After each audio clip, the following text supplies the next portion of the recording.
অকৃতজ্ঞ রাজনীতিবিদ, যখন যা তখন তা, এরকম চরিত্রের রাজনীতির নেতৃত্ব আজকে বাংলাদেশের এই সকল ক্রাইসিসের জন্য প্রধানত রেসপন্সিবল বলে আমরা মনে করি।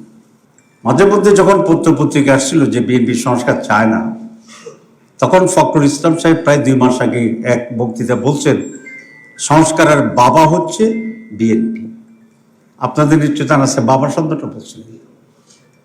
তো এরকম যদি বহু কিছুর বাবা হইতে চায়, সন্তানের বাবা, সংস্কারের বাবা, আমাদের তো কোনো আপত্তি নেই। বাবার দায়িত্ব পালন করতে পারলে উনি অনেকজনের বাবাই হইতে পারেন।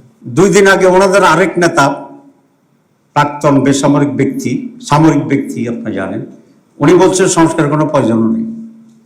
পত্রিকা দেখছেন না?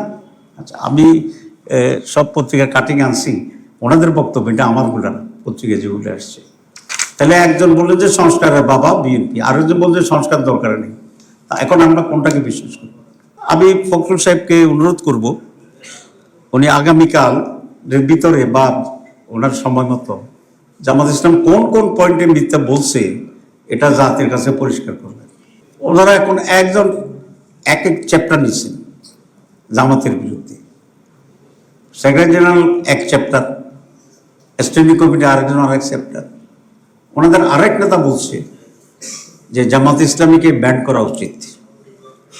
ঠিক আছে না? খুব ভালো।